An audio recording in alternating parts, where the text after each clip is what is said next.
Nationals and residents of this strong and blessed Federation of St. Kitts and Nevis. As you may be aware, the deadline that was given to the Prime Minister, Dr. Timothy Harris, has come and gone. It was a deadline established for midnight, 20th April 2022.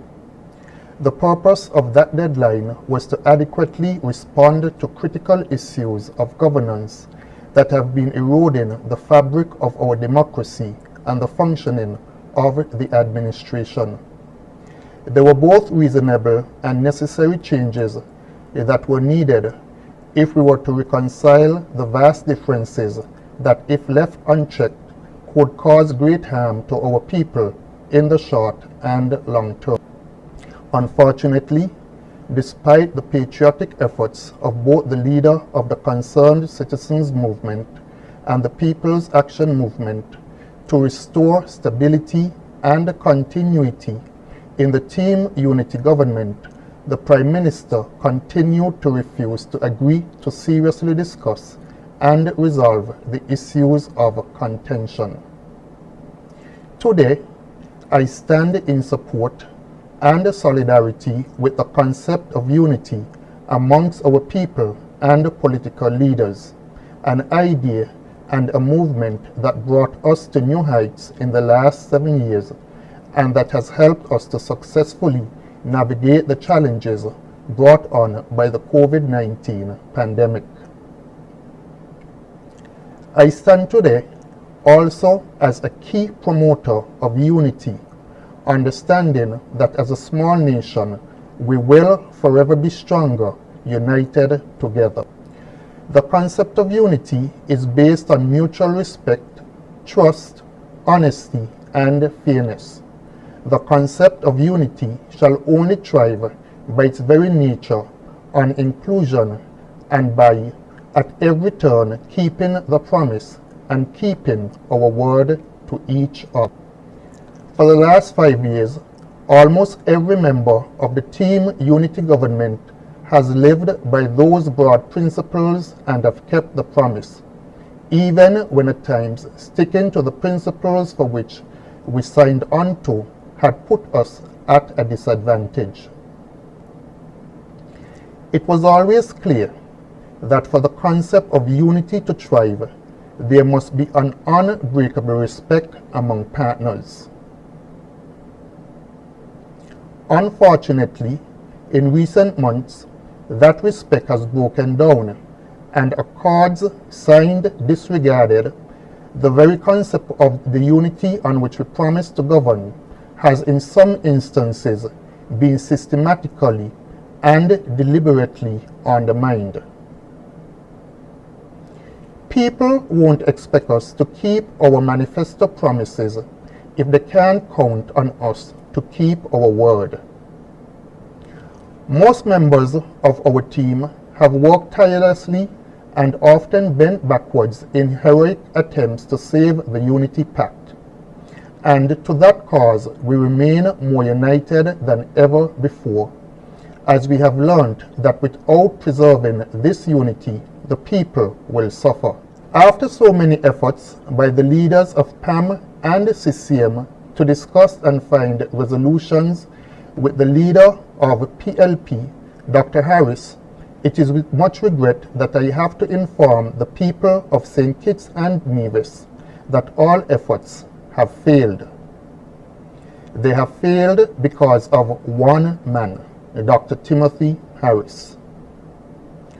One man who has presided over a systematic campaign of undermining his own ministers of government and undermining the operations of the ministries overseen by the cabinet members who happen to represent the CCM and PAM. In recent years, Dr. Harris has sought to gain a foothold for his own party in constituencies represented by CCM and PAM, while also withholding social benefits that were needed for our constituents, even though those benefits were generated from government resources. I repeat, we have tried, but as I have said before, Every time we tried by offering an open hand of partnership, Dr. Harris extended a closed fist of deception, delay, and mistrust. Therefore, we have been left with no alternative but to take decisive action. Given that he has refused to resolve, he left us with no alternative but to dissolve. We have acted in the interest of the people of St. Kitts and Nevis. Therefore, today, 21st April 2022, 6 of 9 government MPs have decided to act to preserve the gains of the last 6 years and to build on this foundation we have laid. It is in this context that these 6 MPs informed His Excellency the Governor General, Sir Tapley Seaton, via letter that we have decided to choose a trusting, solid unity rather than coercion and confusion. We informed His Excellency that we no longer support nor do we have any confidence in Prime Minister Dr. Timothy Harris.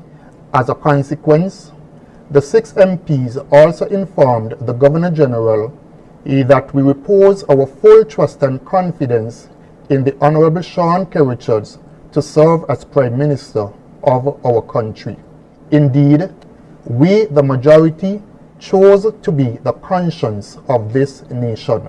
We try to avoid the arrival of this position, but the Prime Minister has consistently in recent times failed to live by the high ideals required for national leadership, failed to engage his team members in important decisions of government, and he has reneged on his pledges and his agreements.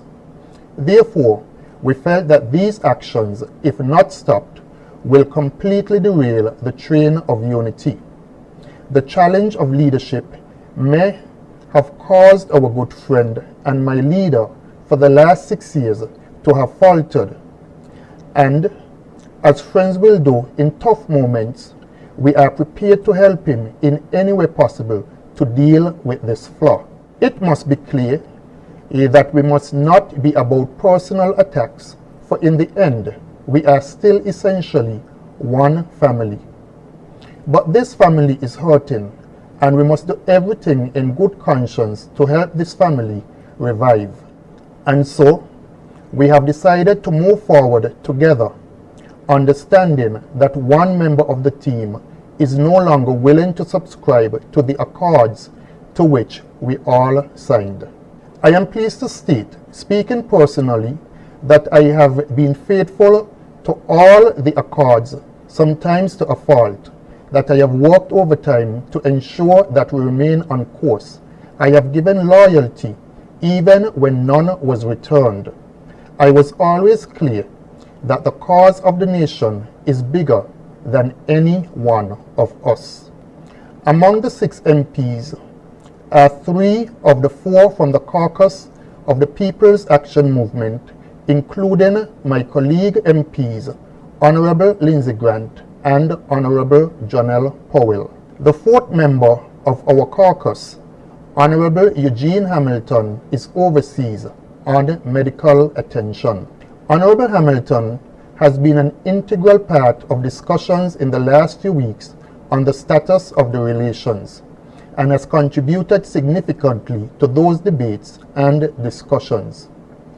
We expect his open declaration of solidarity with the action when he returns, but we feel that his most urgent attention must be paid to his health as a matter of urgency.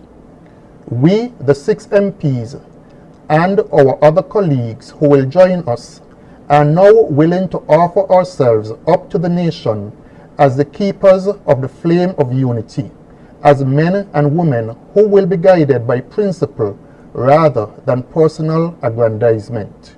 While this may seem on the face of it as a difficult period, we view this as a period of opportunity to reset priorities, to restate principles, and to protect the value of this unity. I have since indicated to my colleagues that I am willing and able to lead, and so At this defining moment in our history, I am also here to declare to the wider nation that I am also ready to lead. You can count on me to keep my word, to be faithful, and to be a genuine team player. The resolve and patriotism shown by the MPs must be recorded in the annals of the history of this nation. They have stood up for unity, even understanding that standing up for principles has its own risk. But they felt, and rightly so, that without truth there is no unity. Today, we have all faced the truth together, and so we beg for the support of people of good conscience and all political persuasion, and for the people who have faith in our democracy. We await the response from His Excellency on the matter. We understand that at this hour, high-level discussions are taking place at many levels, and that the relevant legal advice is being sought. We also understand that the representative for constituency number 7 may be seeking to make other arrangements or to even trigger a fresh national election. We will subscribe ourselves to the rule of law and to the Constitution, and we will leave our fate in the hands of the people. Whether it's now or in 21 days, we once again state that we are united, willing, and ready to lead, and that we are determined to keep the promise. I thank you very much.